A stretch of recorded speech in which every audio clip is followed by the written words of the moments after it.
It's full. Is it? Well, I can't tell from here. Okay. The arrows meeting there? The arrows meeting when I say hello? Hello? Can you see there? Arrows meeting? Yeah. Yeah. Okay. If I put it here, does it still work? I think so. It Should work. Yeah, because it's meeting, Works. the lines are meeting. And Maybe that it's meeting something, so maybe I can. do you think, can you log in? I know. Hi, Stella. How are you?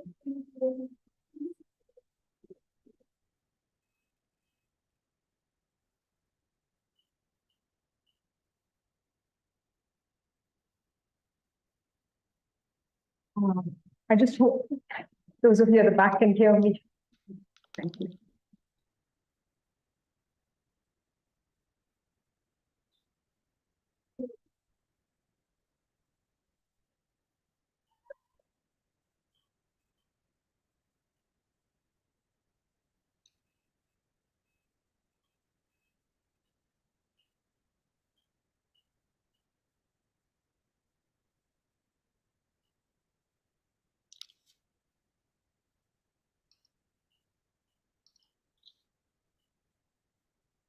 Oh, it should be working in a second.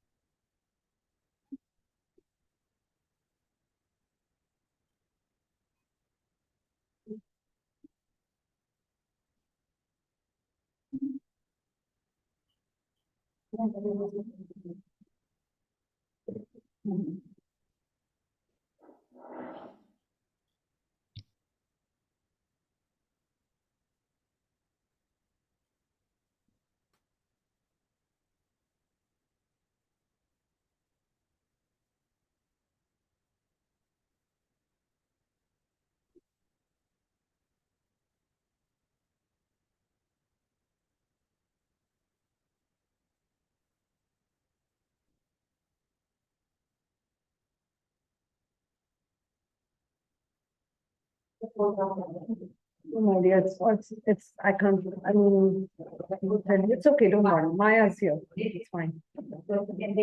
Yeah, I believe, let me just message Maya.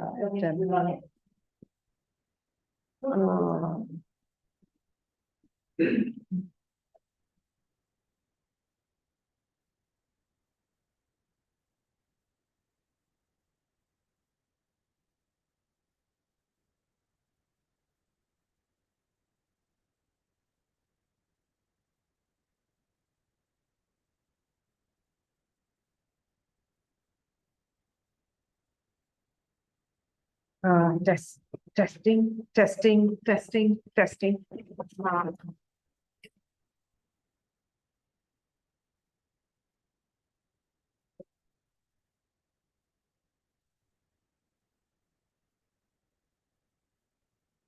Just give me a second. I'm just trying to.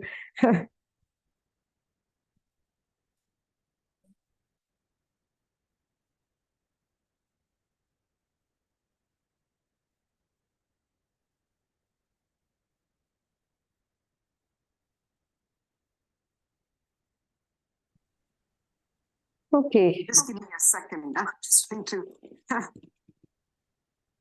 Namaste to all of you. And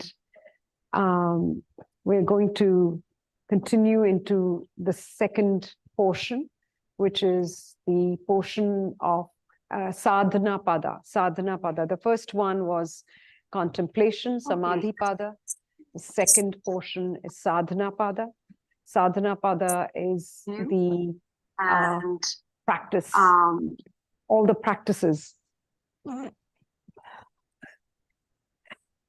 Sorry, something is not right. If I can have you all mute yourselves, those of you who are online. Let me see. If you can unmute yourselves. So, can you hear me? Yeah. So the actual crux of the entire sutras, especially for us mortals who practice yoga, in that second portion. The second portion is the most important portion of the sutras, because that's where he really gives all the practices and the practical ways in which we can actually attain samadhi. So you understand that yoga is all about, it's an eightfold path to self-realization or attainment of liberation or samadhi. That is why we practice yoga. And asanas that we practice, or hatha yoga, which is what everybody practices in the world, is really all about purification of the body to make it a fit vehicle for liberation or samadhi. What is liberation? What is samadhi? In one word, I can say enlightenment. But what is enlightenment? Enlightenment is the ending of suffering. Yeah, we suffer. And so there's a whole systematic way of attaining that state of freedom and the ending of suffering. He gives us the causes of suffering. He tells us, why do we suffer? What are the obstacles on the path? And how can we free ourselves from this? And so I'm going to go right into it. And so in the first chapter, he explains the different kinds of samadhi. He talks about what is yoga, right? Just giving you a recap of the past, this thing, for those of you who have just come in. Yoga is the stilling of the fluctuations of the mind. What is yoga? Yoga is the science of the mind. Never forget that. It appears to be very much physical when you go into all those contorted postures, but it's really a science of the mind. It is really conquering our minds. It is really transcending the mind, going beyond the mind that we have identified as the me. I believe, I think, so I am. The French philosopher Descartes said that. He said, because I think, so I am.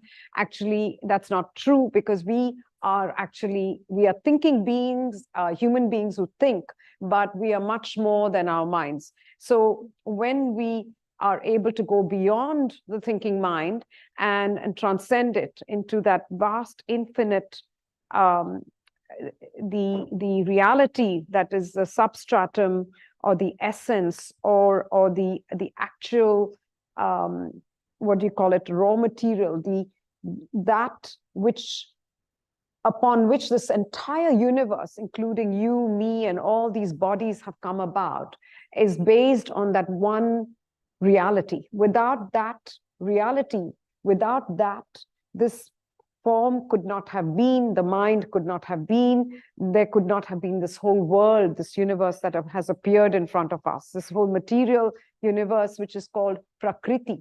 So the entire science of yoga is based on the philosophy of Samkhya, which talks about Purusha and Prakriti. Purusha is simply the absolute, the one absolute reality of Brahman, or which any religion calls God. In yoga, we call it the absolute. Yeah, there is no concept of God in yoga in that sense, but we call it the state of the absolute, in which there is the unchanging, ever-present dimension, which is the witness to all of this change and movement and fluctuations that are constantly happening. So yoga's chitta vritti nirodha, yoga is the cessation of the fluctuations of the mind, so that who we truly are as Brahman, or the absolute, becomes revealed to us. So what is it that obscures this reality within us? So within each and every one of us, it is there. Okay, it is consciousness. Okay, science calls it consciousness. In English, there's a dictionary word, look it up. Consciousness, everything that gives life to the body or sentience to the senses, is called consciousness. So who are we? That's what yoga says. We are consciousness.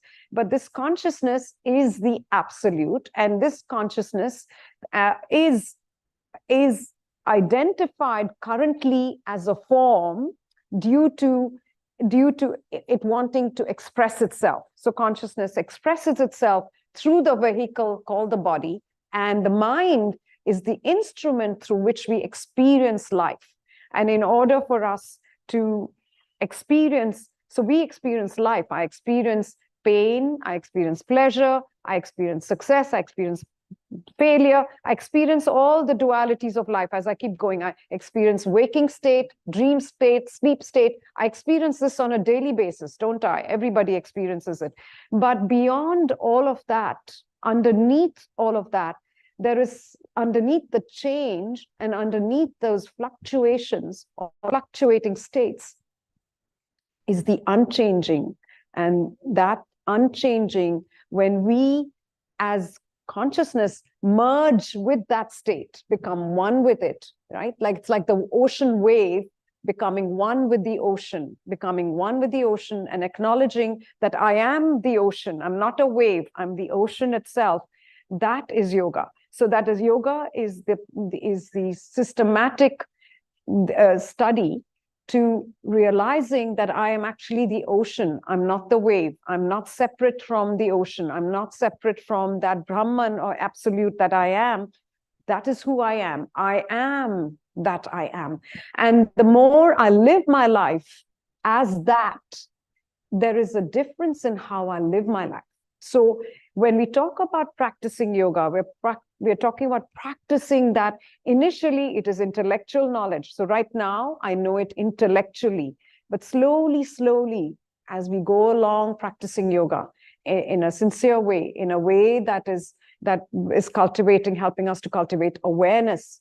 When we start to do that, we start to slowly, the light comes in, we start to get glimpses of that. We start to feel much more of that peace, much more of that tranquility, much more of that love, much more of that feeling of allowing, acceptance, about understanding and wisdom and happiness and joy that we are constantly seeking. So what is it that the human being is constantly looking for? Happiness. But the problem is we're constantly looking outside ourselves for that happiness. And what yoga says is that the happiness is intrinsically within you. It is within you. Stop looking in the wrong place for it. If you stop looking in the wrong place for it and you start realizing that the world of form can never bring it to me, that success, that name, the fame, the money, all of that can never bring me lasting happiness. Once I realize that, then most people step into yoga because they know that there is something more to life than just all these material things and everything. I have it all in life, but I'm still feeling very empty. I still feel unhappy. I still don't feel good. What is it that something is missing in my life? And we see that with people who have all the money in the world, they have the name, the fame, they have it all. But there is a deep-seated yearning inside in each and every one of us for that happiness that is unconditional, meaning it is not based on conditions outside. It is intrinsically in each and every one of us. And we knew it as children, like children are very joyous. They're very happy. They're very, very happy all the time. The joy is already within us. The love is already within us, but it is obscured by these fluctuations, the constantly changing, the mind, the restlessness of the mind constantly looking for this, looking for that, looking for pleasure, looking for delight elsewhere, thinking, if I go there, I'll be happy. If I do this, I'll be happy. If I marry this person, I'll be happy. If I get this job, I'll be happy. If I get so much money, I'll be happy. But we're all working out of ignorance because we have no idea that is yet another trap.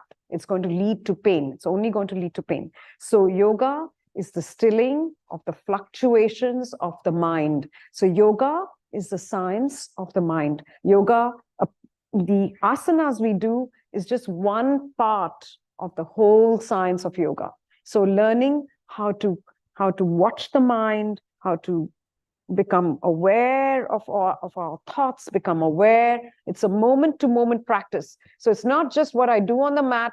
I do my asanas, I become very flexible, but that's not the end. Sorry, that's just the means to the end. What is the end? The end is, what is my state of mind? When I first started practicing yoga, I remember in the first few years, I became physically very flexible, but mentally I was still so rigid. I was a very rigid, uptight, this is how things should be. If it's not like that, everybody's in trouble.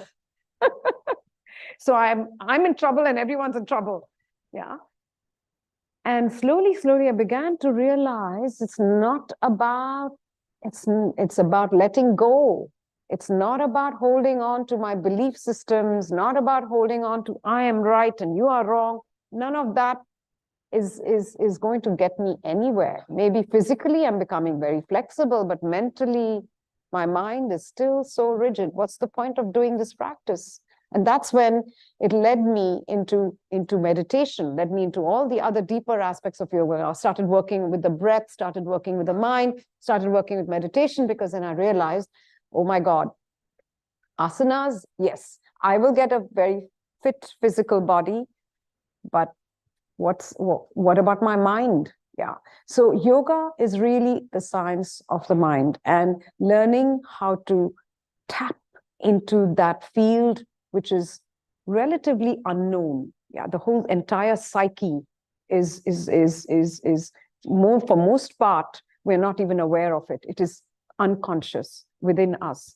So all of these unconscious samskaras or impressions are what lead the mind into acting a certain way. Whatever actions I do, those will leave impressions that my character will develop from that.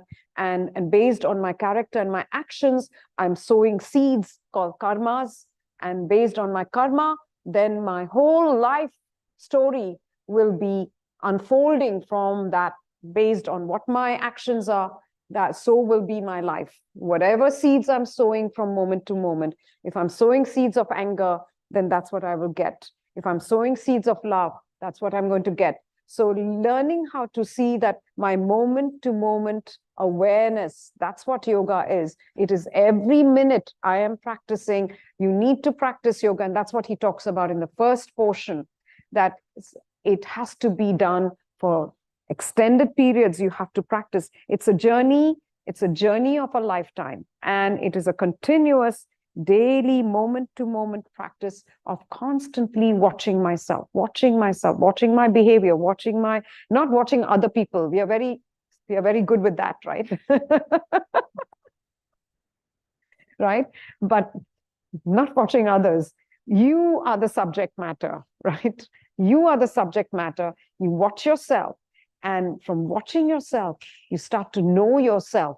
And when you start knowing yourself, then you know the other. Until you know yourself, you cannot know anything else, right? We are very, very narrow in our understanding of the other. So the first portion, he says, yoga's chitta vritti nirodha. Yoga is the stilling of the fluctuations of the mind. Nirodha is the cessation of vrittis, are the fluctuations, the thoughts, the restlessness.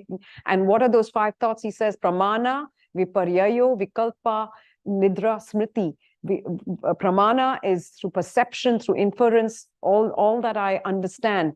Right now, there is pramana. You're starting to infer. There is information being given, and you're inferring a lot of things. That is right information, right perception.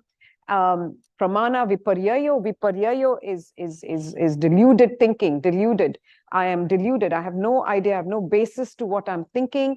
I am incorrect in my thinking. And most of our lives, most of our thoughts are like that. We make judgments over somebody, and then we later say, oh my God, that was a mistake. I made the wrong judgment. That person is so nice. I've made the judgment that person is not good, or whatever. Whatever we do in our lives, I'm saying that comes in the category of viparyayo. Then vikalpa is imagination, just thinking about the future and basing my future based on past. I forget about the present moment. I'm completely deluded, and my whole life is just based on imagination.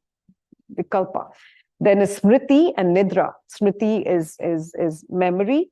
Based on memory, then desires come up. Based on memory, old impressions, my samskaras come, and then they govern my life. Yeah, smriti. Nidra is also a form of fluctuation, sleep. Yeah, when you sleep, your mind is still working. There are still fluctuations. So these are the types of vrittis that he talks about. And he says, when these vrittis come to cessation, when you attain that state of dhyana or meditation or samadhi, then what happens is the real you, tada drashtuhu swarupe avasthanam, the real you becomes revealed. The real I, or who I truly am, becomes revealed to me. And when that is revealed, then there is a natural freedom, liberation. I am already in that state of freedom. And that state of freedom is what each of us are yearning for. What is it we are yearning for? We're yearning for that. And that comes when these vrittis, when the mind is quiet. Yeah. So it's a systematic 8-foot path. So now in the second portion, he talks about the practices for that. But the first thing he says, to overcome the obstacles. Even in the first chapter, he also talks about the 9 obstacles, of which doubt, disease, lethargy, all of these things can lead you to be those can be a huge impediment to your progress on the path of yoga. Yeah. In the second portion, he talks about Kriya Yoga, which is the threefold steps. He calls it tapas, swadhyaya, and ishwar pranidhan. Tapas is simply accepting pain and embracing pain the same way as I embrace pleasure. Now, that's a very difficult thing to do, right? Whenever pain comes, knocks at our door, we run away from it. Yeah, it's a natural, innate human condition. All of us do that. I mean, somebody pierces us, we shriek from that pain, right? That's normal. That's very natural. But he says, use your pain to your advantage. Whenever there is a painful situation, use it to your advantage and know that it's for your highest good. Because what happens in pain, a lot of our ego is challenged. What happens when we go through a painful situation? The ego is challenged. It forces us to humble. Yeah. And that's good for us, because what is it that obscures us from knowing ourselves? It's the ego, the false self, which is a reflected self that is appearing to be real. Do you understand? What is the ego? The reflection of the self in the mind is the ego. What is the ego? The ego is nothing but the reflection of your true self on your mind. Yeah. So the more disturbed your mind is, the more obscured the further you are away from your true self, from your true nature. Yeah. So it's all the practices we do are to wipe that mirror, to wipe it clean. And that's the mirror of our mind. The more the mind is purified, the more the mind is pure, the reflection becomes so much more clear. There is the light. We start to feel that light ourselves. We start to feel a sense of peace that we can't describe. And people around us, people around you will start to feel something. They will feel something in your presence also, because it's also a way for them to recognize their own self. Yeah. So the key is to recognize that this mind, which is the mirror, I have to work towards purification of the mind.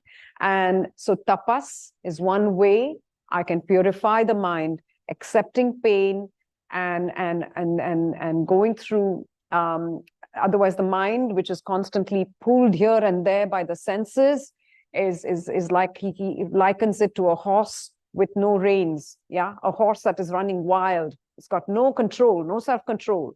Yeah. So sometimes as human beings, we can also become like that. We can lose control over our senses. We get so carried away by our senses. We forget who we truly are. So not getting caught up in all of those sensual pleasures, not having self-restraint, accepting pain, He talks about 3 types of austerities: physical austerities. He talks about celibacy. He talks about the mental austerity of being loving, of being friendly, of being straightforward.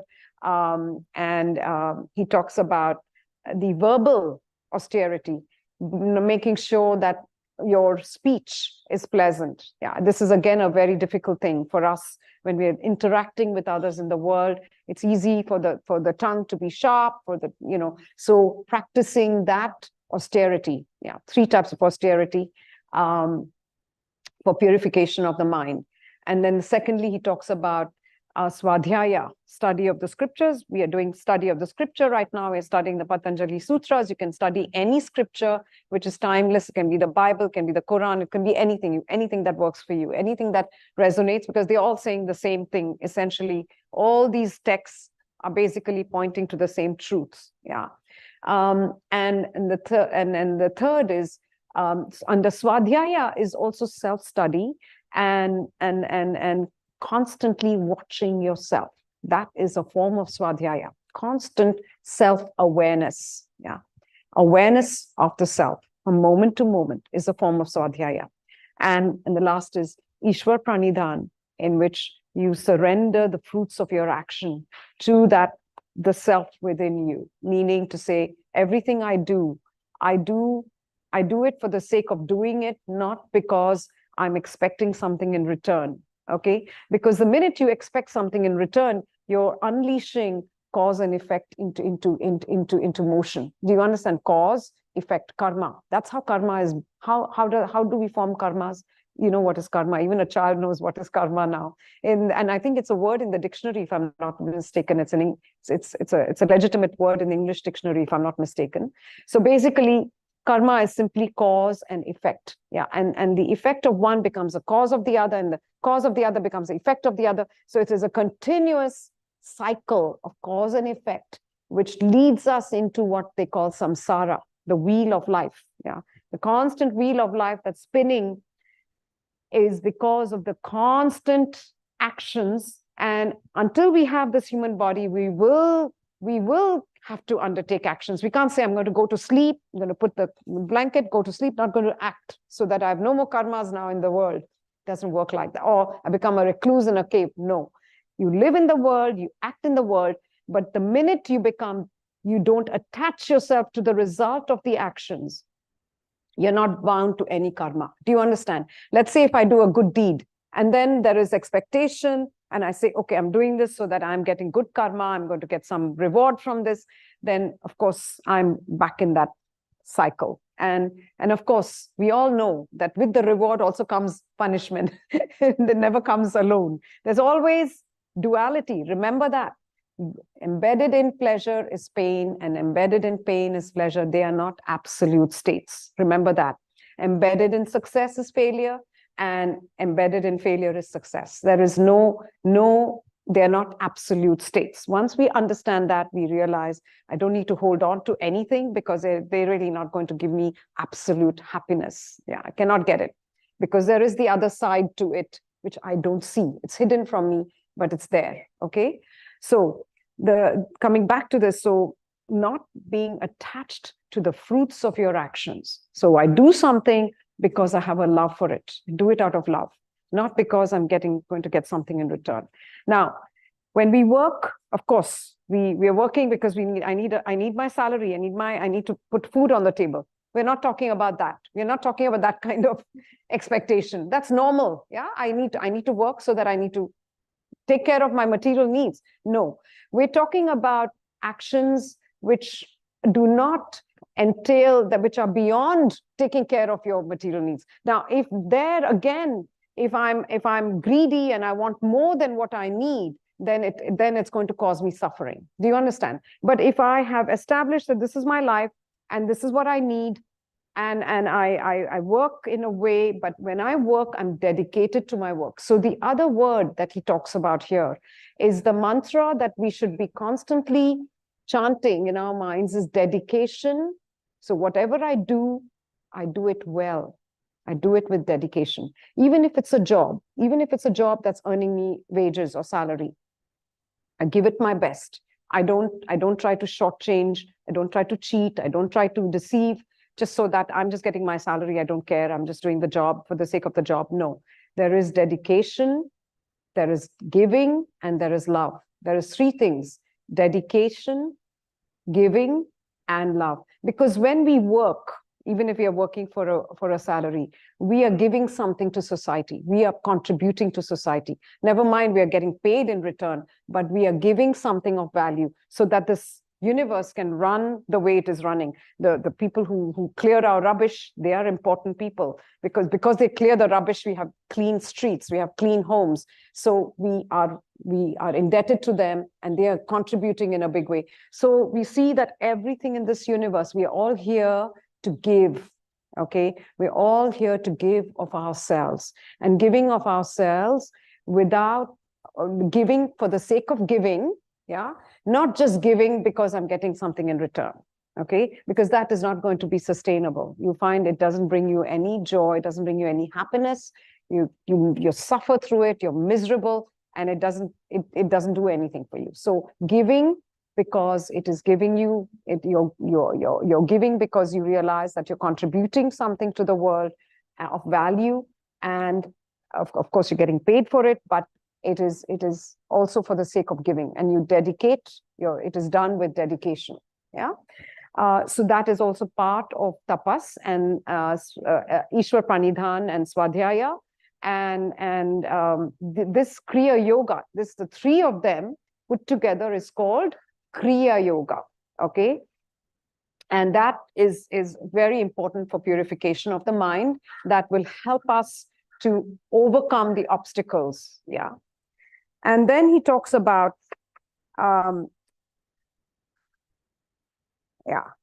let's talk about the kleshas. So he names 5 kleshas. What are kleshas? Kleshas are the actual the impediments or the obstacles. Klesha. Yeah. Klesha.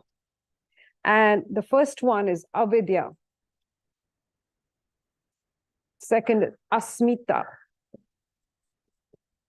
Rag. Dvesh. And abhinivesha. So this is ignorance. This is ego. This is attachment. This is aversion or hatred. And this is fear of death. Clinging to life. Rather, I better put there, clinging to life.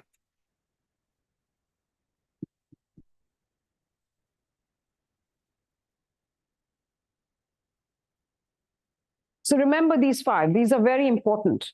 And you see that we have all of these. We have issues with all of these 5. And let's look at them step by step now. So he says that with ignorance, he summarizes it that there are 4 categories for ignorance. What are the 4 categories? The first is, if you look at a baby who's newborn, right? In that, the ignorance is dormant. That's why we say when the children are young, we say they're very innocent, right? It's only after they turn 3, 4, 5, all the old samskaras come in, all of their naughtiness comes in, everything comes in, and you start to see the real nature comes through. So until they reach that stage, the ignorance is dormant. What is the word? Dormant. D-O-R-M-A-N-T. It's there, but it hasn't come forth. Okay? It's dormant. The second category is the category of the yogi, or the person who's a real practitioner. I'm not talking about just practicing asana. I'm talking about practicing yoga in your moment-to-moment, day-to-day life. For in them, it is feeble. Feeble meaning it has sunk to the bottom. It is there. Not to say it has, but it has sunk to the bottom because it's not given any watering. The seeds of those samskaras have not been watered. So let's say if I have samskaras for anger, I have samskaras for hatred, I have samskaras for greed, I have samskaras for envy, jealousy. But if I have not given in to them, let's say I started practicing yoga, I start to realize that, don't want to go there. It's not serving me in any way. I'm not going to water those seeds. Do you understand? But if I give in to those seeds, then I'm enhancing those samskaras. And then those become manifested in my actions. And then again, I go into the wheel of cause and effect. I'm done for, right? But if I don't water them, that's why we talk about awareness. So when you're aware, you observe the anger. You say, wait. No. I don't need to give into it. It's arising in me, but let me watch it. And when I watch it with absolute attention, that anger disappears. But if I'm not present to it and I give in to it, at that time, if I'm just my conditioned mind takes over, then I give in to the anger, I scream, I do whatever I do. And then what happens? I've unleashed cause and effect. Now I have caused someone pain, suffering. So I'm going to have to now bear the fruit of that action, right? And that samskara is now becoming more and more developed in me. It becomes my character, and that will become my destiny. Ultimately, my destiny will be determined by my character. So I say, no, I don't water that seed. I watch it. I'm fully attentive. And when I have the attention there, it vanishes, it drops away. And when it falls away, slowly, that's how I take care of my samskaras. In those sort of things, then it is said that the ignorance is feeble. The samskaras have gone and they have sunk to the bottom, and ignorance is feeble. So it does come up from time to time, 100%, because it's there, doesn't go anywhere, but you're always there. And it's weak. It's in a very weak state. It's not in a, it's in an attenuated state because you haven't given it much manure. It's like a seed. If you keep neglecting it, right, what happens? The seed ultimately withers and dies because I'm not giving it water, not giving it fertilizer. But if I keep giving into it, then I'm giving it the fertilizer, the water, and now it's going to become a big plant. You don't want that. Don't want to go down that path. So that's the second. Third category is in a practitioner who has maybe just started on the path of yoga and is now starting to say, I want to live my life consciously, don't want to live by the old ways, I want to clean out my closet, I want to clean out my life, want to make good all my relationships, all my conflicts, free myself from all that, make sure that I'm not inflicting pain on anybody in this world. I am living my life in a pure way, and through what are the yamas and niyamas? Ahimsa, non-violence, talks about that and he'll come back to that. It's very important, right? Ahimsa, satya, asteya, aparigraha, and brahmacharya. Yeah, these 5 yamas, abstinences. I abstain from hurting anyone, being violent, causing anybody pain. Ahimsa, satya, speak the truth. So I live my life by these principles. Asteya, don't take or covet what does not belong to me. Aparigraha, I don't possess anything. I realize that everything is temporary. I'm just a trustee. Yeah, non-possession, non-holding, aparigraha. Brahmacharya is constantly remembering who I truly am, living in a state of remembrance. Yeah. So we see that so in a person who has just started and who's starting to live that, it can be that those samskaras come and they play a role, and maybe you give in to them a few times, but then you also say, oh, I back off. No, I should not. So maybe out of 10 times, maybe 4 or 5 times you still fall off the rails, but then you pick yourself up and you come out. Yeah, that means it's there, but it is he calls it intercepted. It's an intercepted state in which you are starting to work on living consciously. Yeah, it's the practice is beginning now. And the fourth state is, he calls it sustained, in which a person just gives into it all the time. They're just living in a state of ignorance. They don't care. They say, if I'm angry, I just shout. If I'm greedy and I need something, I'm going to, if it means I have to take it through stealing, I will steal. I don't care. What I want, I want. So that means this person is living in a state where his ignorance is sustained. He's living by his ignorance, and his ignorance is what is governing his life. Yeah. So then he talks about ignorance is also taking the unreal to be real and the real to be unreal. I think I talked about this in the last few sessions. So understanding what is the non-self, yeah, understanding that everything that is subject to change is not real. But when I take it to be real, then I'm definitely going to suffer, because when I take it to be real, I attach myself to it. When I attach myself to it and it undergoes a change, it causes me great sorrow. Yeah, anything that change. So I live in this fear. For instance, he talks about, getting, we are constantly identified, right? I am identified with my house, I'm identified with my car, I'm identified with my body. So if something happens to my body, what happens? Even language is something that acts as a huge, what's the word? Because of language, a lot of our ignorance is due to language. Because when we speak, what do we say? I am unhappy. What do we say?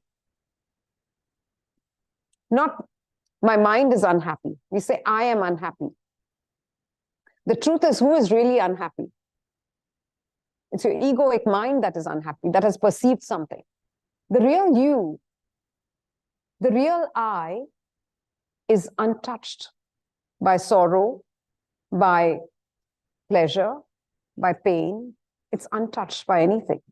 So when you say I'm happy or I'm unhappy, it's the non-self, the one that is not the real, who's identifying with something. And you say, I am slim, I am fat.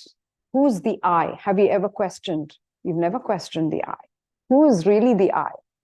Is your body is slim, but are you slim or fat? The real you is neither fat or slim. It doesn't even have a form, right?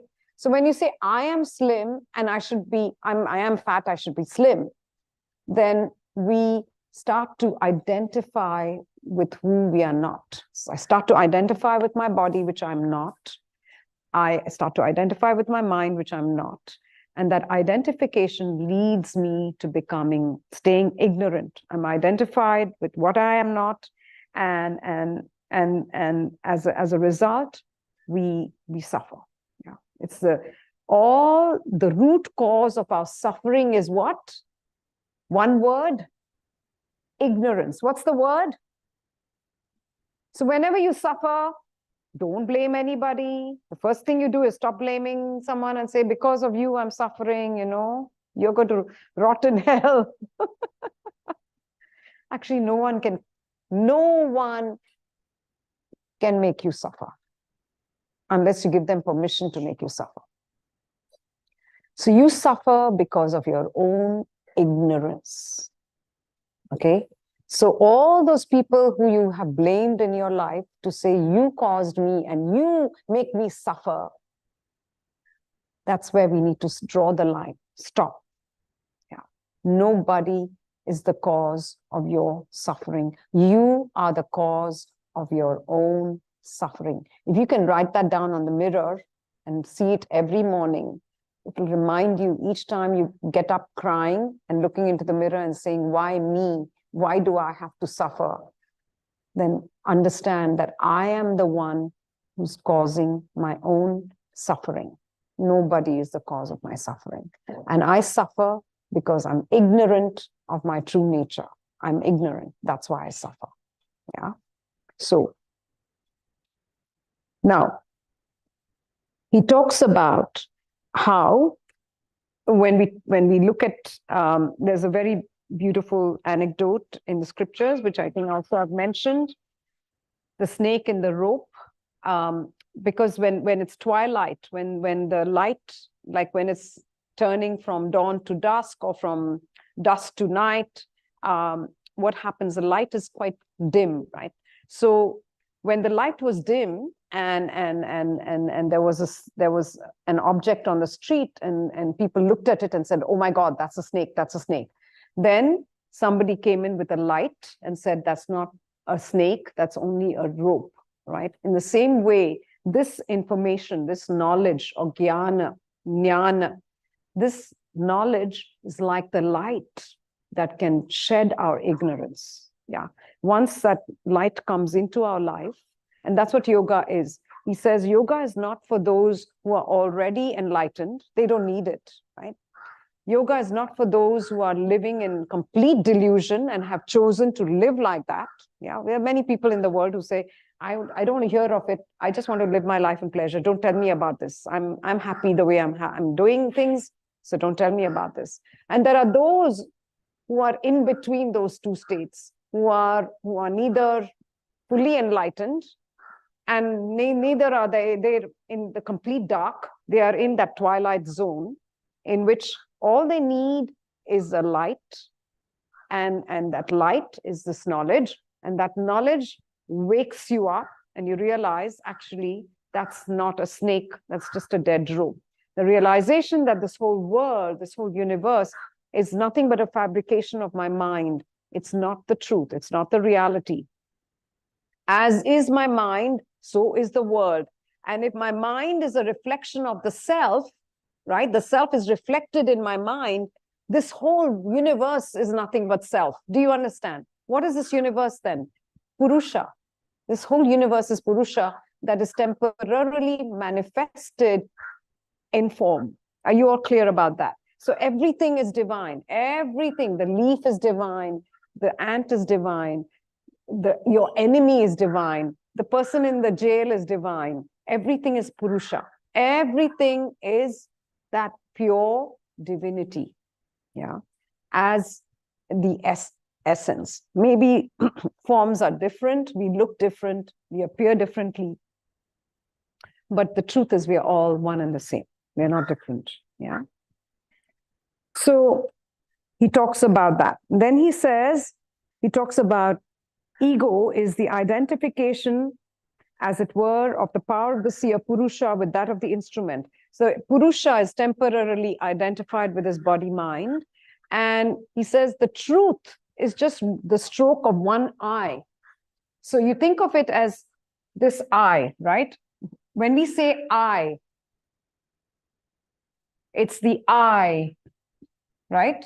But the ego, which is a reflection of this big I, is the small I with a dot. Do you understand? Because it's a reflection. It's, okay, I'll give you another analogy. If you look at yourself in the mirror, okay, you have a mirror and you look at your face in the mirror, who's the real I? This mirror, the one that's reflected here, or the one that's here? Which is the I? This is the I, right? Not this. Are you all clear? So we see that this reflection in the mirror, which is what we are all identified with right now, is actually the small I with a dot. Yeah. The real I is beyond the one that is the self, the subject. And he says that the ego, this reflected self, is the one that causes all our suffering and all our problems. All our problems stems from this one thing called the ego. And so he says, all you need to do is rub the dot on top, take that dot off. What are you left with? Just the I. So you take off the dot. He says, many a time we climb up, we are practicing yoga, we climb up, and then we forget to take the eraser. So I just took the eraser and rubbed off the I, right? But if you climb up and then you forget to bring the eraser, the dot still remains. The dot still remains. So the I, until the ego is, until you're identified as being this or that, you're still in your egoic self. And until you are in that egoic self, you will suffer. Yeah. So the ego is asmita, the second one. Ego is asmita. It's the cause of our suffering. So you can think of these kleshas as the root cause of our suffering. So when you want to say, why am I suffering? You look at these 5 kleshas and say, which one am I in right now? Is it because I'm come into my ego? And what is it? And you need to be brutally honest to know that, yes, most times it is the ego that's hurt. Who is hurt? When you are hurt, you say, I am hurt. Who is hurt, actually? It's your ego that's hurt. Who is hurt? Who is hurt when you're hurt? Purusha is unaffected by anything. You can say, use bad words. You can say anything you want. The mind is hurt. Our whole entire world is the mind. Mind is the one that perceives. Okay, somebody calls you idiot, right? The mind, the senses hear it, the ears hear it. Then the mind interprets it as, oh, she called me an idiot. I'll teach her a lesson. Who is hurt? The reflected self, this ego is hurt. Why? Because of language, because of your conditioning. You know that idiot is a bad word. Say idiot to a little baby. Does the baby know? Does the baby react to that? The baby has no idea what idiot is. You can keep saying idiot to the baby. The baby has no clue what you're saying. Or you can say idiot to somebody who doesn't understand English language, right? And they might smile back at you because they don't know. Right? So it's your language, it's your conditioning, which make up your ego, part of your ego, yourself, identification. That is the one that's hurt. Once you understand that, you don't take it seriously because you realize, okay, it's only a word, right? Why am I, that doesn't, just because they called me that word, the word is not the thing, right? Is the word the thing? Can I say apple and say, okay, that's apple? No, I need to, just saying apple is not the thing. Do you agree, right? So if someone calls you an idiot, doesn't make you an idiot, does it? But then the ego is very hurt. Right? We never look at it like that. We get so caught up in, she called me idiot. So now, you know what? Never going to see her again. And then we create suffering for ourselves. Yeah. And we've unleashed the cause and effect karma. Yeah. So dangerous. So he says now, sukha. What is sukha? Attachment. What is attachment? I attach myself to pleasure. I'm constantly seeking one thing in my life. What is that? Pleasure. And if I seek pleasure all the time, then I am saying that anything that brings me pain, I'm going to have an aversion to. Logically, right? If I say I want pleasure and I attach myself to pleasure, then I'm also implicit in that. I'm also saying that I don't want pain. I'm making it very clear. I don't want pain. I want pleasure. So when we say that we have an attachment to something, it is saying I'm taking a position. So the minute I take a position and I lose my neutral state, okay? When I take a position of I like this, I don't like this. Now, we can have natural likes and dislikes for certain foods. There's nothing wrong with that. We're not talking about those type of likes and dislikes. We're talking about liking and disliking where I like this person, I don't like this person. I like this, I don't like this. I want this for me, but I don't want this for me. I having those sort of, the mundane day-to-day stuff, having a natural biological inclinations towards certain things and not having an inclination towards certain things is a different story, but we're talking about the real stuff that causes us suffering. Yeah. By saying I like this food or I don't like this food, it's not going to cause us suffering. If we don't like it, we avoid it. But we're talking about things that are unavoidable that come into our life that we say, I have a hatred for it, I don't want it. Yeah. That is going to cause us problems. So in a way, we have to understand, we have to be sensible and see what is it that is causing me suffering. I question that. If my attachment to even food is to an unhealthy degree, where I am attached to a certain way of eating, and that food is not available, it's going to cause me suffering, right? So if that's caused me suffering, I need to examine, and I need to see that this is actually not good, not good. I need to be mentally flexible and consume it, because right now I can't get it. Yeah. So having the attitude of acceptance and having that sense of equanimity is on neutral state of mind. Yeah. And so not getting into the stage of what we call bondage, because all attachment leads to bondage, and all bondage leads to suffering. Yeah. This is what the entire teaching of the Buddha is based on. Yeah. All attachment leads to bondage, and bondage leads to suffering. Yeah. So then he talks about happiness being something that intrinsically each of us are seeking from the time we are born.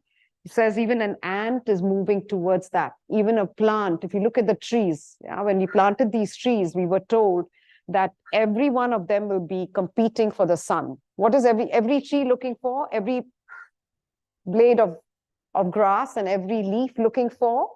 Sun. What is sun? Happiness. Same way in us, what are we looking for? Happiness. Whatever we do in this world, what are we looking for? What is the end game for every human being in this world who works hard to get the millions of dollars, who works hard to get the name and the fame and the money and all of that? What are they seeking? Bottom line, happiness. He says happiness is like a musk deer. You know, a musk, you know, the smell of musk is very beautiful. It's very expensive. Musk is very expensive because it comes from the forehead of a deer. Yeah. Now, so this deer is constantly smelling this lovely smell, but it doesn't know that it's already in its forehead. It's constantly looking everywhere for the smell, saying, where is the smell? I really like the smell. But it doesn't realize that the smell is right there. In the same way, we human beings, the happiness is already within us. It's not outside. But we are all like those musk deers looking for, okay, if I get the name, if I get the recognition, if I get the money, if I get the power, if I get this, if I get that, then I will be happy. Yeah.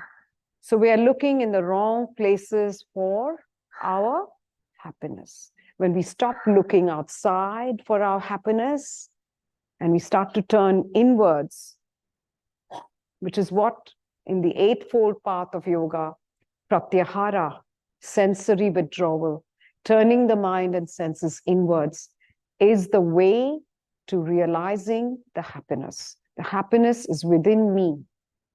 Only I can awaken to that inner happiness. My happiness is not relying on anything outside me. Stop looking to it for bringing me. But the minute I identify with something to bring me happiness, it's a trap. And I will suffer because it will bring me pain. Eventually, it will bring me pain. That's the truth of life. Yeah. So realizing that my happiness is intrinsically within me and it doesn't go anywhere.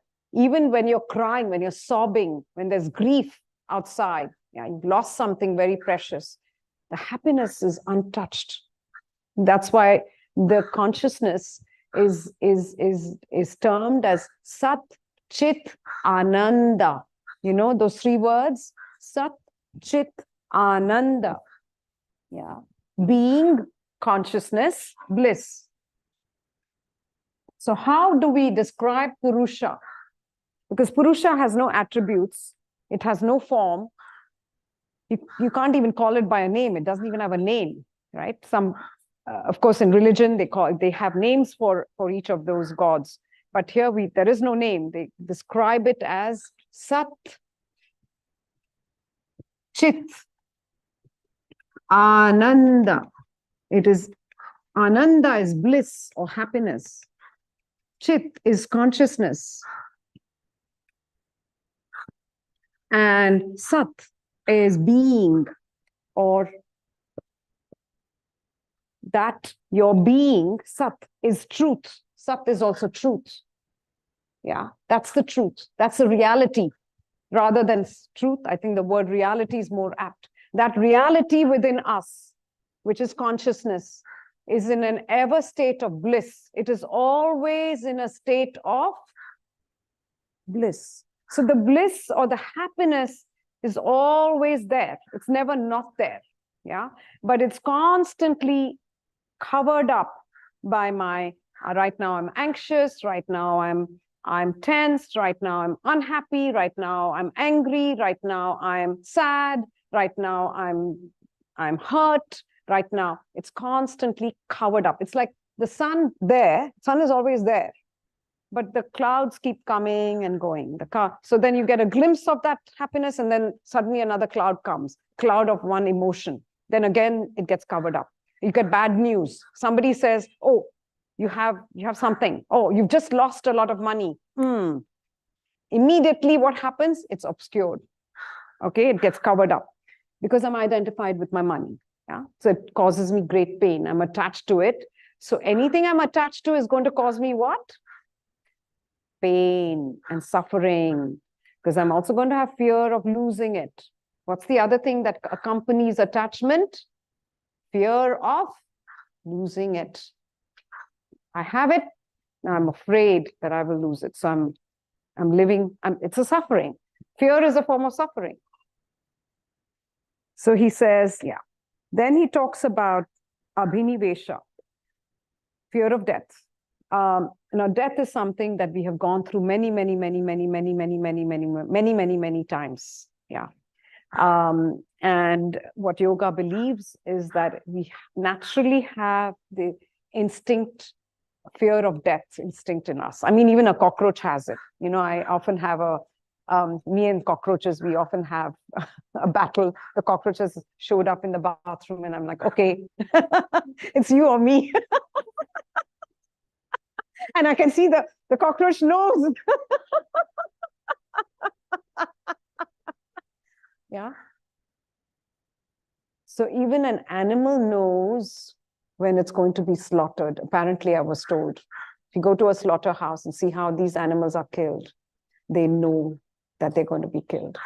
Yeah. So we see that this fear of death is innate in every being, because every being has gone through it. And what happens at death? What really dies at death? The aggregate of 5 elements, this body which is made up of 5 elements. What really dies at death? The mind dies, the ego dies, the body dies. Everything that you are not dies. Everything that you identified with dies. But because we were so identified with it, when we lose it, there's a lot of clinging to it. Yeah. Because I've been identified. My whole life I have said, my body, my life, my this, my that, my. It has become so deeply embedded that we are now so mesmerized, hypnotized by this I and the me and mine, that when it comes to, because death is the ultimate surrender or the ultimate letting go of everything. What do I have to do at death? I have to give up everything that I accumulated in my lifetime, whether it's name, fame, money, the possessions, this body, this mind, everything that I have, this ego that I have painstakingly nurtured all my life, dies, right? And it's actually good news. So the yogi welcomes death, but he says even the wise is afraid of death. People who are wise are also afraid of death, because there is a form of attachment. Yeah. So that abhinivesha is the clinging to life. So I cling to life. I'm afraid of death. I cling to life. But he says that renewal cannot happen unless there is dissolution. For renewal to happen, there has to be dissolution. For something new to come, something old has to be given away. This land had an old house. Yeah. And for this new house to be constructed, the old house had to be completely destroyed. Yeah. So that's life. Life is a constant process of birth and death, birth and death, creation and destruction, creation and destruction, creation and destruction. So there is nothing I can hold on to, nothing to hold on to. Today, this house is there. Maybe tomorrow somebody will come and tear down the whole thing and something else will come up. That's life, right? But the space upon which this house is built remains intact. Something remained intact here. What remained intact? Can you tell me? The space remained intact. The house was the object which was built on in the space. In the same way, within us, the infinite is immortal, intact. It does not die. It was never born and it never dies. But what has come, the house that was built on this space, which is this body, which is the aggregate of 5 elements, made up of the 5 elements, will die, 100%. Yeah. There's no two ways about it. It'll be destroyed. Whatever is born has to die. That's the law of nature. Yeah. But as in science, they say matter cannot be created nor destroyed. It merely changes form. Forms change, but the intrinsic energy or the substance or the essence remains intact. Energy remains intact. Matter, the form of matter keeps changing, but the energy or the substance or the essence which makes up this form remains intact. But the matter itself dissolves, and something else becomes that. Yeah. So we see that we cannot hold on to anything that has form, name, shape, attributes. Yeah. So here he talks about the innate instinct of death. Then he talks about how samskaras, yeah, the root cause. So we all know this all of this information that you're hearing is nothing new in it, nothing new in what you're hearing, perhaps, right? But what is it that causes all the problems? It is our latent tendencies called samskaras. Our innate latent tendencies called samskaras. Now, these samskaras are, he likens it to, in India, in Indian food, we use something called asafoetida, hing. We call it hing in Hindi. It's called asafoetida. It is something we add to all our food because it takes away the gassiness from food. Yeah. But that thing smells like crazy. It smells a lot. Doesn't smell great. Yeah. So they say your samskaras are that asafoetida in the pot. The smell constantly lingers. Yeah, the samskaras are constantly causing you to act, constantly determining your thoughts, constantly determining the way you behave in this world. It's the samskaras that are constantly dictating your life. They have taken over your life. So he says, how do you change those samskaras? He says, when those samskaras are in their potent state, yeah, when they are there, but they are not yet manifested, you cannot change it through meditation. Yeah, it's only when you meditate, slowly those samskaras come to the forefront. You start to see it. So when you sit down, you watch your thoughts. When you're relating to others in the world, you watch your behavior, you watch your reactions, you watch your mind, you watch your relationships, you see those samskaras coming up. So what do? You bring them to the conscious light. You become aware of them. You say, there is greed. There is this streak of greed in me. So now when greed arises, if I'm there as an alert presence to see it, to watch it, to pay attention to it, so that seed, I'm able to let it kind of withers away because the light of awareness has come in. Yeah. So when you're in that state of meditation, he says, when these things come to the forefront, watch them and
Okay, they're there. So we don't need to do anything. Okay, they're already there. Only need to take off the cameras. Okay. So sorry about that. Okay.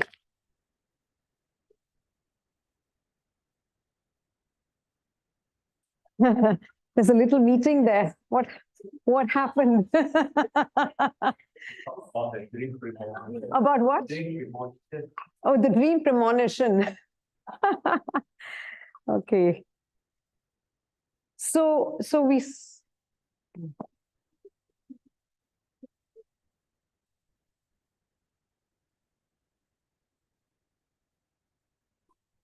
Yeah. Yeah, the battery died. Just telling them battery died. Yeah.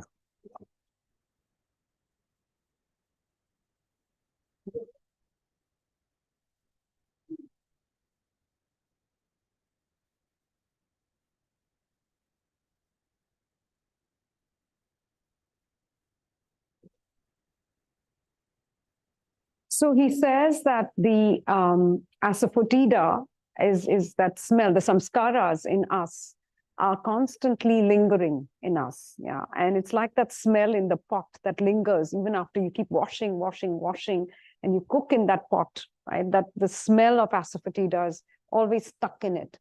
Until you break the pot, you cannot get rid of the smell. It's the same with the ego.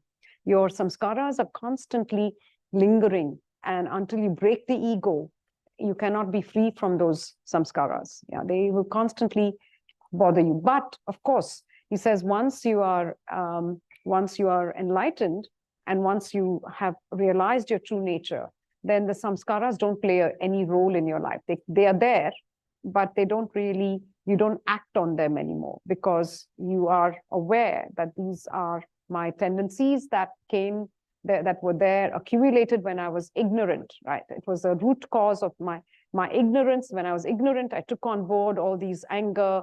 All of this is something we learned, right? We were not like that as children, but we learn all this anger, jealousy, envy, competition, rivalry. All this is something we learn as we go along. We go into the adult world. Everybody's living like that. We think that's a normal way to live. So we take on board these samskaras. We never question them. We never say, okay, it's hurting me. Why am I doing this? We keep going at it until one day we wake up and say, wait a minute, I'm done with this. And you're enlightened in that sense. You have overcome that part of your life. So it is a matter of understanding. Through understanding and through wisdom, we start to change our ways. We start to transform our ways, and the samskaras are there lurking, but they don't play such a huge role. Yeah. And the ego is something which naturally starts to wither away as we become much more in tune with our true nature. Yeah. And then he says, talks about karmas. Now, these karmas, as I mentioned before, are three types, three categories. You have your prarabdha karma, you have sanjita karma, and you have agami karma. You have your prarabdha karma is the karma that is right now for the seeds that I've sown in the past. That is right now my reality. I'm either suffering, I'm either happy or unhappy, or I'm in a state of getting some rewards. I'm in the state of getting some punishments because of what? Because of the seeds that were sown. So I cannot change what is happening right now in my life. Let's say I'm having a relationship breakup, can't change that. If I've just gone through a huge financial loss, I cannot change that because of some seeds that I sowed in the past. I'm going through that right now. I have to accept it. But of the three categories, there are two types that I can change, which is agami karma, the karma that is going to yet to come, and sanjita karma is the karma that is in my storehouse, but has not yet, the conditions have not ripened for it to manifest. Yeah. So he says that we also take on a body to fulfill our karmas. So based on what those karmas are, I get a certain particular body. I'm reincarnated with a particular body in order to fulfill those karmas. Yeah. And all of those karmas gather so that I can go through life, experience my life, and overcome and live those karmas, whatever it is that I'm supposed to. So basically my lifespan and all of my life story is already predetermined based on my past actions, which we say there is 3 bodies: the subtle body, the gross body, and the causal body. Yeah, Karana Sharira, Asthula Sharira. And that part, that body which goes with you, which reincarnates back, is that causal body which has the storehouse of my actions of my past life. So I can't, it's my bank balance essentially that I carry with me. So I can't carry my real bank balance that goes that's gone, but my real bank balance is all my actions and all the seeds that were sown in the past life, which I will have to overcome now. So sometimes we say, I haven't done anything wrong. Why am I going through this? Why do I have to deal with this? It's because of some actions you don't know which lifetime, whether it was this lifetime or some previous lifetimes. You just have to deal with it. Accept it. So tapas, remember, the first thing in Kriya Yoga is tapas. I accept my pain with great, I look at it as a way that I will be purified. I say thank you to the pain. My attitude to pain, he says, your attitude should be one of accepting it, embracing it, rather than pushing it away, because that is my opportunity to go through purification. Okay, so when all of these seeds that I've sown in the past, of seeds of whatever suffering or whatever seeds that were not wholesome, all those seeds that were sown, if I can basically go through whatever I have to go through now in life that I'm going through, accept it with grace, accept it with equanimity, then I am basically purific. I'm going through this practice of, I'm going through purification, and I'm overcoming all those seeds. And I'm now, right now, Agami Karma, I have control over what seeds I am sowing for my future. So my future will be determined by what I'm doing right now. So the only moment that is relevant in your life is the present moment. How do I live my, how do I accept my past karmas right now, which are being played out in the form of some situation? What is my attitude to that? That I can change, because if my attitude to that is good, then I'm planting wholesome seeds. If my attitude to the past karma is bad right now, I'm again sowing a bad seed. I'm again there's another cause and effect, which is going to cause me problem. For instance, if I'm having a relationship problem with somebody right now, what is the best way to overcome it so that I'm not planting unwholesome seeds? I make it good with that person. And if that person doesn't want to make it good with me, it's okay. I send that person my love and acceptance and blessings. I don't create any enmity in myself, because I understand that by doing that, I will have to come back with that person again and again and again and again till that karma is finished. Till the Prakriti says, you're done with it. You're done with it. So the minute you have made peace with that person, even in your heart, maybe that person has not, that's fine, it's not in your hands. But if you have made peace in your own heart and you're living in that peace, then you have let go of all of that pain. You have let go of all the hurt, whatever it is in that relationship. And by doing that, you are planting wholesome seeds so that I don't need to come back and have to deal with that person again and have that same. So right now, if I'm having a problem with that person, it's definitely some past seed that I sowed. I take responsibility for it. Okay, I don't blame the person. I'm also responsible in a conflict. I can't say that that person is the one who's creating the conflict. It takes 2 to tango, right? It takes 2 to clap. Yeah, you need 2 objects for the fire to happen, right? For the friction to happen. So we see that in any conflict, take responsibility and make it good, because then you realize that I am sowing right seeds right now. So I'm ending this whole unwholesome, whatever I've gone through with this person, which was unwholesome, caused the conflict. Now I can make it good, because now I understand through yoga that I'm responsible for my own happiness, and only I can plant those positive seeds of love, to replace those seeds of hatred that were planted in the past, that gave me the conflict, that caused this conflict right now. And now I let it go. I let it go. I make peace. I ask for forgiveness, and I make it good from my love, from the bottom of my heart. It's not, okay, I forgive you. That's still coming from the ego. I forgive you. Who are you to forgive anybody, right? No, it's not about that. It's about accepting the other as they are and realizing that maybe you did something that hurt them in the past. Maybe not now. You might say, but I didn't do anything. Why is this person behaving this way, right? We often go through that, don't we? With some people, we just don't understand, haven't done anything. Why are they behaving this way? But it's some seeds that were sown in the past, which has caused this to happen. And the conditions have ripened for this thing to happen. So now I can make it good. Now, I have an opportunity now to make it good because it's manifested, and I can make it good in my own heart, send out love and make peace with it and say, it's okay. I don't have to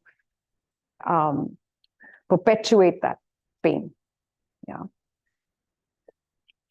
Any questions? No? Okay. So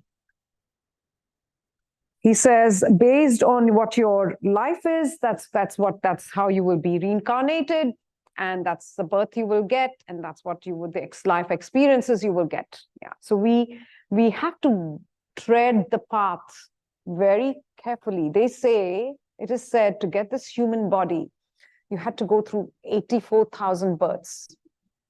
And births from an animal to this human being. And the only body in which you can become enlightened and attain self-realization is as a human being. So this human birth is very precious. Don't waste it away by living unconsciously. Yeah, live consciously so that this human birth, you do something, make something of ourselves in the sense of not becoming anything other than being ourselves, just being ourselves, which is love. Yeah. He says, to one of discrimination, everything is painful indeed due to its consequences. So he says, basically, to one who is wise, right? He realizes that even the pleasures that I'm experiencing right now is actually not, he doesn't even look for pleasures. Why? Because he realizes that these pleasures, what happens? So let's say I get this beautiful car, right? So now I become attached. Of course, I become attached to it. I love my car. I take care of it, and blah blah blah. It's there. Now, the car, something, of course, it's going to go through its natural process of dissolution. Car will probably have to go. It becomes old. Blah blah blah. It has to be replaced. Now, it has left in me an impression of pleasure. You know how it is. Generally, all the pleasures we look for in our life pleasure is nothing but the image or the symbol or the image that object left behind. So let's say I'm going to give you a very silly, mundane example of chocolate, right? When I yearn for chocolate, right? I'm yearning for the image I have of chocolate. All of us have an image of it, right? It's really dark, delicious thing that gives a lot of pleasure, that satisfies you, that releases endorphins. I love the feeling of it. So what is it we're really looking for? Is it the chocolate or the image? Because that image, no, because when I ate the chocolate, what happened? I had this pleasurable sensation. So what am I addicted to? I'm not addicted to chocolate. I'm addicted to the sensation that it caused in me. What am I looking for all the time? It's a sensation of pleasure. That chocolate gave me a sensation, and that sensation is what I'm constantly looking for. So then if it's not chocolate, then I look for something else. If not that, I look for something else because I'm constantly agitated, mentally restless. So then I'm looking for all that. Yeah. So we see that the happiness and the pleasure, once we realize that it's only a sensation, it's only a sensation, it's not the real thing, then I stop looking for it. And I realize that even that sensation that I'm looking for, then what happens? It robs me of my peace. Then I become restless. I say, until I get it, I'm not going to be happy. So then I get out of my peaceful state. I uproot myself, go look for it till I find it. I won't be at peace till I find it. I can't even sleep at night. I need it. Just giving you a silly example. We do it for a lot of things, by the way. And then once I get it, do you think I'm satisfied? No, I'm not.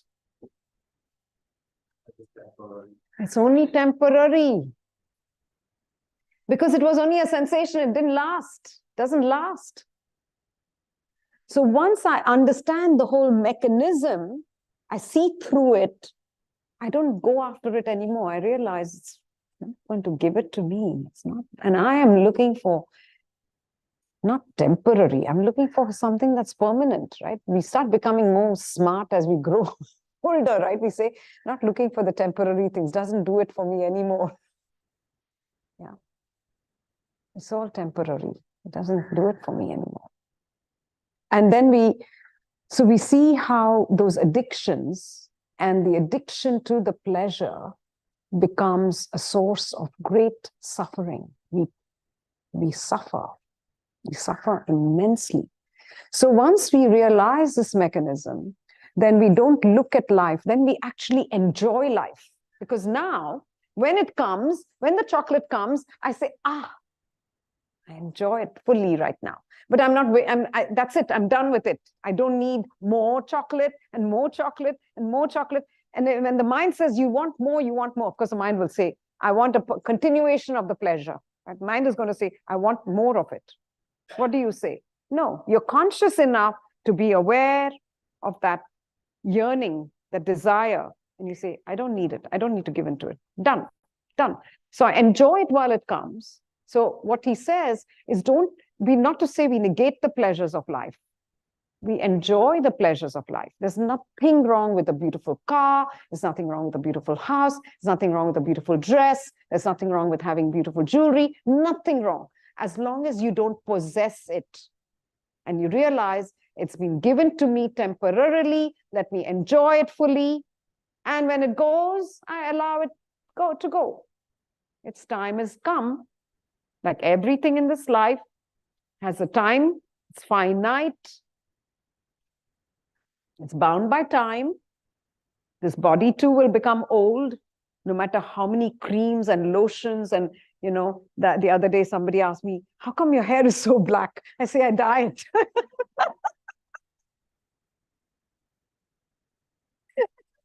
She's sitting right here. She said, oh. She said, you don't have any white hair. I said, I have lots of white hair. So no matter what we do, right? I can keep dyeing this hair, right? But the old age, I cannot run away from it, right? Right?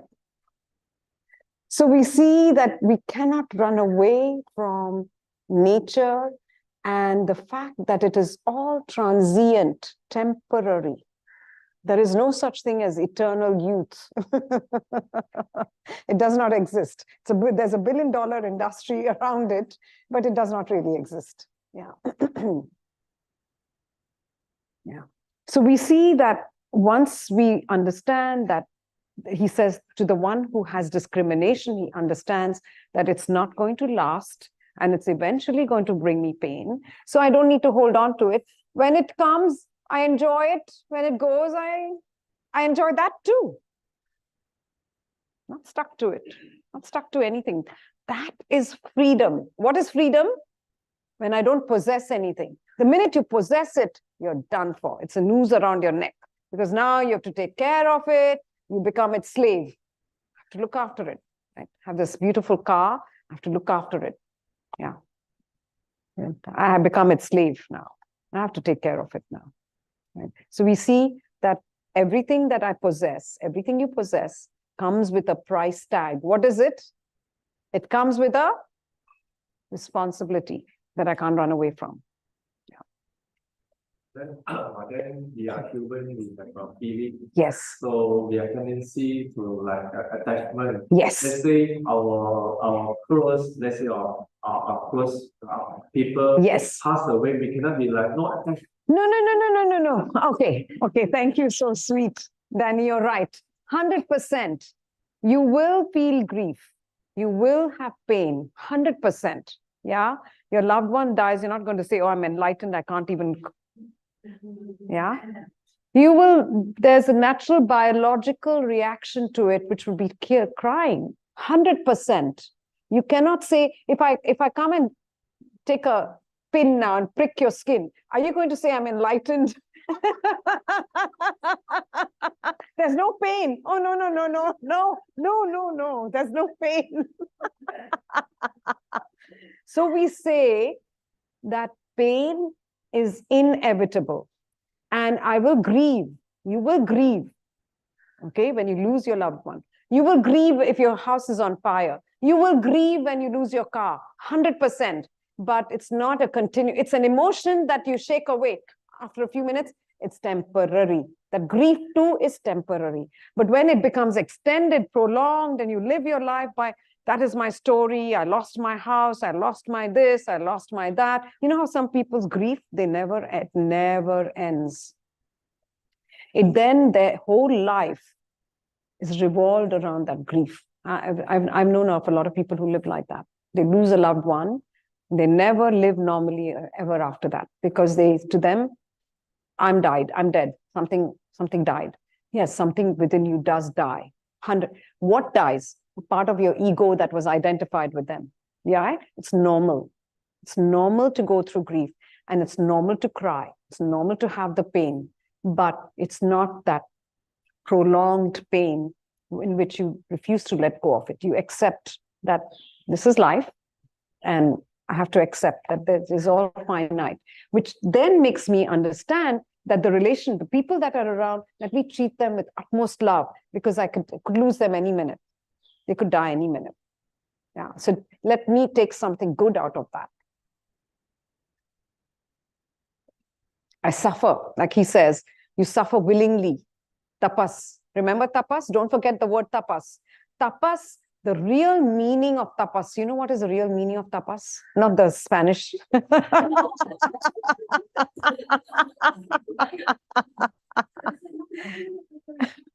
Sorry? We're doing what? Tapas. No. Tapas is heat, fire. What is tapas? Heat, fire. What is tapas? Remember, fire. So when you lose someone, yeah, it's fire, right? You're on fire.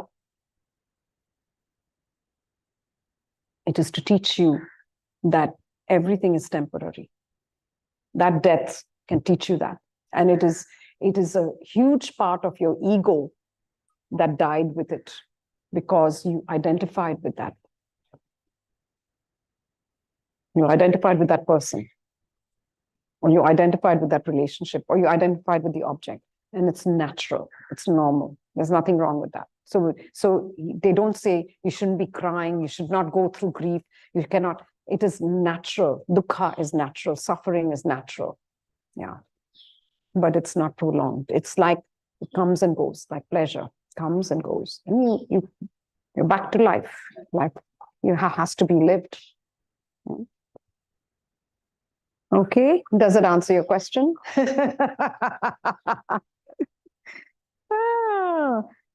Okay.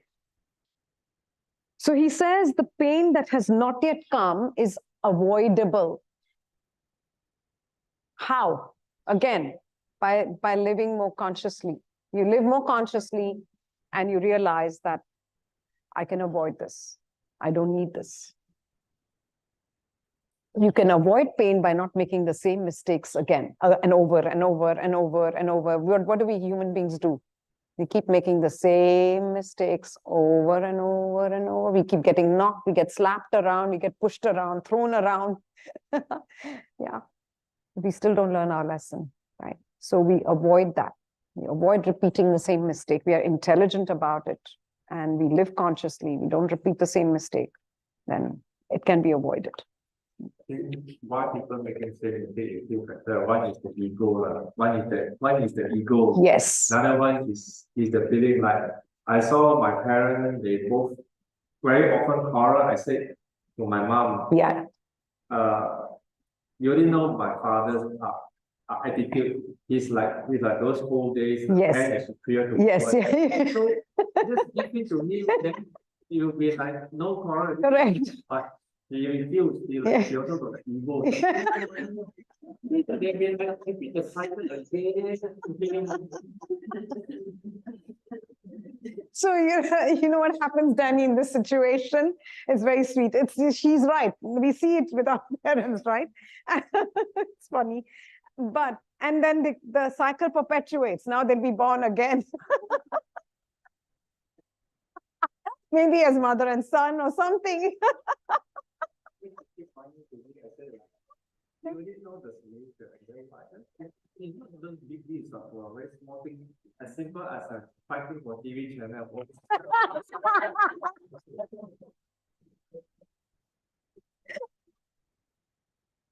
So sweet for those of you online.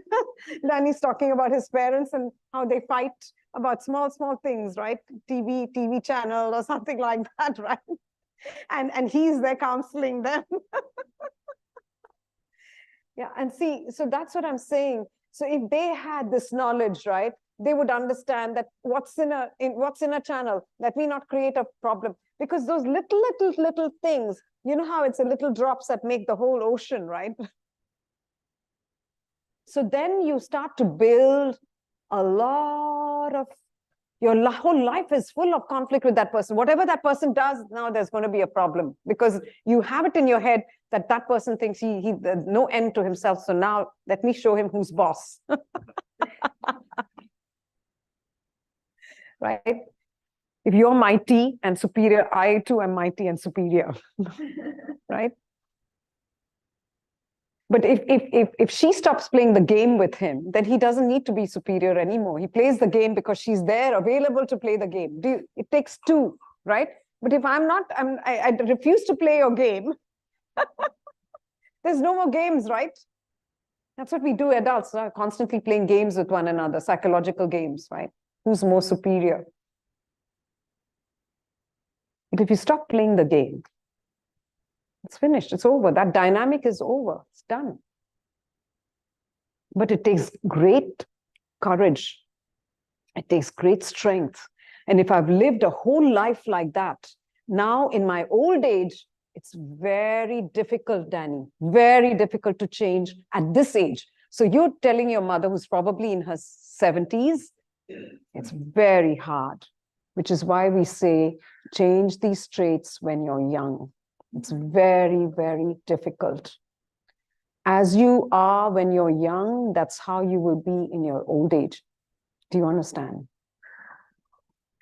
If you're already very rigid and uptight when you're young, and continue to remain like that, old age will be very difficult for you. That's when things start to really come up. Yeah. And unfortunately, these days, people live to be 100. So the suffering is, it's not like, okay, I die at 60, I'm done with this. I have to live through all that stuff, whatever seeds I've sown, all the resentment, anger towards this person, I have to carry with me. I think it's true, it's hard to think about. It's hard to I think. saw my uncle, my father's bigger brother. They both have the same attitude like my father. They are very men of superiority. Listen, there's no like opinion or what. Correct. But in his older age, he changed already. Oh, he changed already. Changed already. I think partly also because he into Buddhism. I don't know what Oh. event triggered him, but Okay. Oh, okay. he become this is Different, totally different person. Yeah. My father still the same. Sometimes it takes a big force. And there again, we come back to tapas. So all our experiences of pain in our life are there to teach us and to help us to grow. So if we don't have that pain, we have no need to, if life is sweet, beautiful, peaches and cream, I don't have any need to change. We see in physics, in the law of physics, you need a big force to move an object, right? You cannot move the object without that force. You need force and momentum, two things to move an object. So our catalyst in our life can be our pain. Use it to your advantage. I tell people, when you're going through a painful situation, use it to your advantage, because it can actually help you to wake up. Yeah. You either wallow in self-pity and say, poor me, why me, why me, why me, and die in that and continue to wallow in that. Or you say, this happened for my highest good.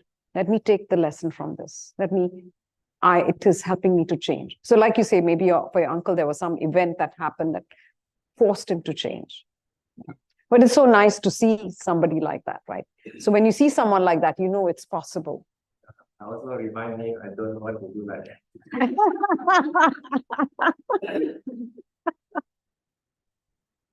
You're right. You're right. So they are our teachers. Our parents are our teachers. People around us are teachers. We say, okay, I don't want to live my life like that.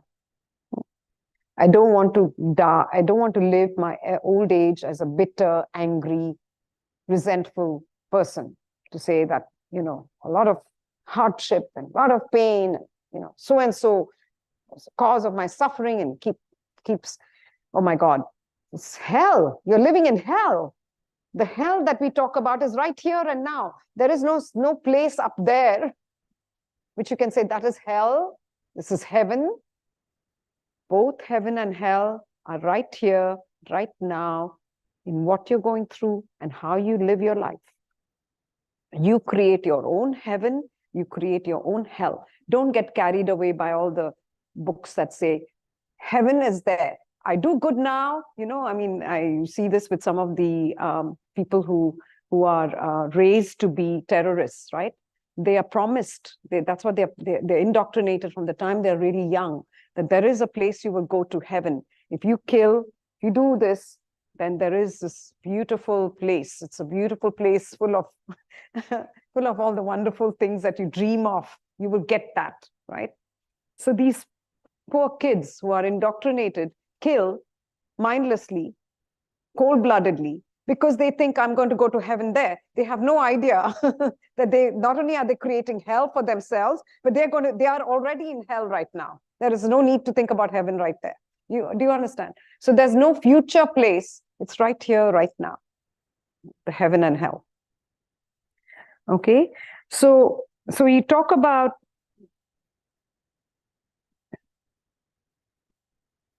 he says the cause of that avoidable pain is the union of Purusha and Prakriti. So basically, this identification of Purusha with nature, with the form, with the name, with attributes, is the root cause of all these problems that have happened, right? If Purusha was not identified with Prakriti and they were separate, so we need Prakriti, you need nature, you need this human body. Purusha needed Prakriti. So you ask, why did Purusha combine with Prakriti? You understand what I'm saying, right? Or you don't understand? If you don't understand, happy to explain. Because of the union of Purusha with Prakriti, this whole universe has come about. This universe that is full of duality, full of the constant dualities that we're dealing with, and the issues that we deal with as a human being, because we are identified with all this. And because of that union, this whole thing has come about. But on the flip side, you can also say, thanks to this union, because of this union, Purusha has an opportunity to realize himself because of this body, which is why we say that you need a human body in order to become self-realized. That's why this human body is so precious. This human body is needed. It's the vehicle for enlightenment. And for Purusha to come to that state of self-realization, the Prakriti was needed, was necessary. Are you all clear? Everybody clear about that? So he says that whenever we identify with something and say, I am in pain, I am suffering, I am this, ask yourself the question, who is in pain? Is it the real you, or is it the reflected you called the ego that is in pain? Once you question yourself, and once you realize that it is only the ego itself that's identified with something that's suffering, then you stop suffering, because you realize that the real you is untouched, unaffected by all of that.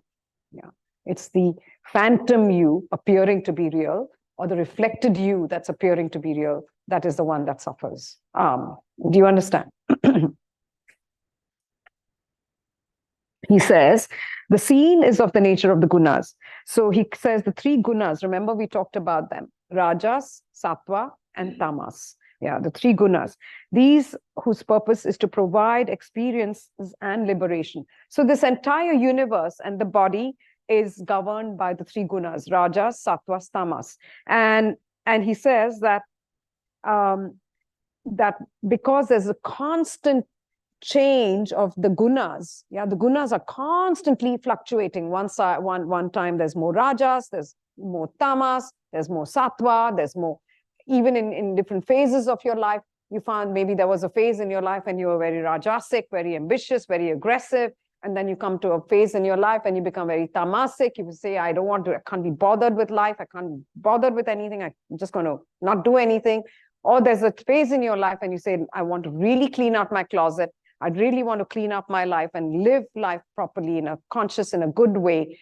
And that's more sattva in your life. So these gunas are constantly changing. And because of the constant change, our desires are constantly changing. Because our desires are constantly changing, the mind, and because we have the mind, it's the mind that is the one that is desiring. Who desires? Who really desires? The mind desires. So once we understand that it's my mind that is playing this havoc, my mind that is doing all this. And am I really my mind? My mind is just the mirror. What is a mind? It's just a mirror, yeah, in which the seer is reflected. Who I truly am is reflected. I need the mind for the seer to be reflected. Otherwise I can't see my own face. Can the seer see his own face? Can Purusha know himself? Purusha knows himself through the mirror called the mind. So therefore, if I want to see my face, I need the mirror. And on another level, the mirror is also the world. So everything I see is actually who? Is actually the self reflected in all of these myriads of forms. So there are billions of mirrors around me. Yeah. There's only one reality. What is that? Purusha. Everything else is a reflection of Purusha. Okay? Purusha in many different forms. It's like dressing up, taking the same person and putting him in a Japanese outfit, or putting him in a Chinese cheongsam, or putting him in an Indian sari. They're all the same person. They're all appearing different costumes, but actually it is the same one reality. Remember that. Consciousness is all there is. It's the same one reality appearing in these myriads of forms that I take so seriously. It's actually the same Purusha, which is reflected in all these beings. And once I realize that I am the other, how can I hurt anybody or harm anybody? Because if I'm hurting or harming the other, who am I really harming? Who am I harming? I'm harming myself.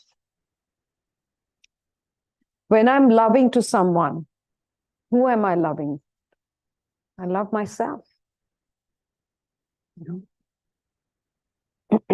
On that note, shall I wind up or shall I continue? As do people have to leave? I'm happy to continue for another 5-10 minutes, or we can stop here. Leave? Leave? I got the signal. They've been here since the morning, so we call it a day. I've also been here since the morning. As much as we can keep going with this, I'm not sure I can finish this book in the next. Yeah, but you see, it's beautiful. It in the end, it all points back to the same one truth. We can keep going on and on and on and on, but it's just the one truth, right? But sometimes it helps to hear it in a different way and in different, through different anecdotes, which is why he has 200 sutras. And that's why he says that if you know one sutra well, which is Yoga Chitta Vritti Nirodha, you don't need to know anything else. That's all. As long as you understand that fully, you don't need to read the rest of the book. He says that he qualifies that right in the beginning, right? But because we don't understand that, we have to go through the whole, yeah? So we meet again tomorrow, okay? Thank you very much. Thank you.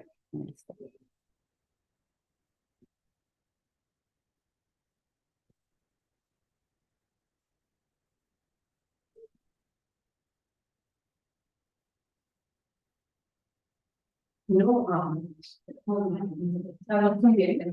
not sure it's like keep down. It was. Any of this project. Going to upload it